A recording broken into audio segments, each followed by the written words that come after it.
Food safety বা নিরাপদ খাবার তৈরি করার মূল মন্ত্র, প্রথম শর্ত হলো হাইজিন মেনটেন করা। আর হাইজিন জিনিসটা কি? নিজেকে এবং নিজের পারিপার্শ্বিকতাকে পরিষ্কার পরিচ্ছন্ন এবং জীবাণুমুক্ত রাখা। দুটো বিষয়, পরিষ্কার পরিচ্ছন্ন এবং জীবাণুমুক্ত রাখা।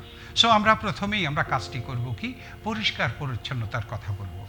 আমরা পরিষ্কার কিভাবে করি? আমাদের যে ইউটেন্সিলস এবং আমাদের যে ইকুইপমেন্টগুলো আছে সেগুলো আমরা সাধারণভাবে যে পরিষ্কার করাকে, যেমন এখানে নোংরা, এঁটো কাটা, মাটি, এগুলোকে সাধারণভাবে পরিষ্কার করাকে আমরা বলি ক্লিনিং।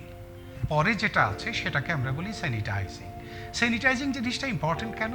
কারণ দৃশ্যত যে জিনিসগুলো আছে সেটাকে আমরা পরিষ্কার করতে পারি সহজেই, কিন্তু আমাদের ধরে নিতে হবে যে জীবাণু যাকে খালি চোখে দেখা যায় না, সেই জীবাণুকে পরিষ্কার করাকে আমরা বলি স্যানিটাইজিং, যেটা খুব ইম্পর্টেন্ট বিষয়, হাইজিনের একটা অংশ। সো আমরা এই পর্যায়ে আমরা ইউটেন্সিলস ক্লিনিং এবং ইকুইপমেন্ট ক্লিনিং দুটোই আমরা করব। আমাদের পিছনে আমরা দেখতে পাচ্ছেন যে 3টে বেসিন আছে। আমরা ইউটেন্সিল সম্পর্কে একটা ধারণা দিই।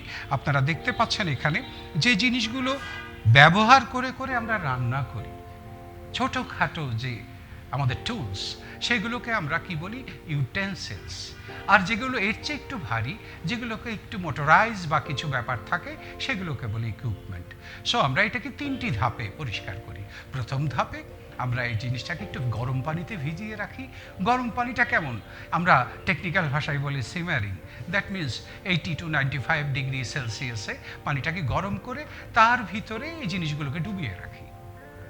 এই ডুবিয়ে রাখার পর তারপরে এখান থেকে এঁটো কাদা মাটি সরে যায়। তারপরে আর একটা গরম পানির বেসিনে আমরা সেটাকে ধুয়ে ফেলি, রিনসিং বলি।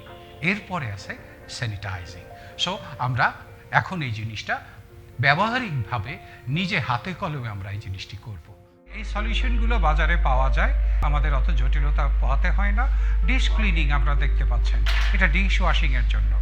আমরা এখন ক্লিনিংয়ের প্রথম পর্যায়ে ফার্স্ট বেসিনে আমরা ফোম তৈরি করেছি আমাদের ক্লিনিং ডিপ ক্লিন কেমিক্যালস দিয়ে। আমাদের ইকুইপমেন্ট এবং ইউটেন্সিলস আমরা প্রথম পর্যায়ে এটাকে কিছুক্ষণ ভিজিয়ে রাখবো গরম পানিতে, এবং তারপরে এখানে যে দৃশ্যত নোংরা, এঁটো কাটা, মাটি আছে বা পোড়া দাগ আছে সেটাকে পরিষ্কার করব। এটা আধা ঘন্টার মতো ভিজিয়ে রাখা হয়েছিল গরম পানি এবং কেমিক্যালস মিশ্রিত করে। এখানকার যে পোড়া দাগ এবং যত রকমের এখানে স্পট আছে, স্পটগুলো আমরা স্ক্র্যাবার দিয়ে এটাকে পরিষ্কার করে ফেলছি। এবং এটা শুধু উপরেই না, এটার নিচে এবং হ্যান্ডেল, যেটা হ্যান্ডেলটা আমরা ফ্রিকোয়েন্টলি টাচ করি, সে হ্যান্ডেলটাও আমরা পরিষ্কার করব। আমরা এখন পুরো জিনিসটাকে চুবিয়ে ফেলবো এবং হ্যান্ডেল সহ, কারণ ওটাই আমরা অনেকবার ধরি এবং ওই জায়গাতে আমাদের জীবাণু থাকতে পারে। সো পুরাটাই আমরা এখন গরম এবং কেমিক্যাল মুক্ত পানিতে এই জিনিসটাকে পরিষ্কার করে নেব। এটা এখন পরিষ্কার হয়ে গেল। এরপরে আমরা এটাকে নিয়ে যাব রিনসিং বলে।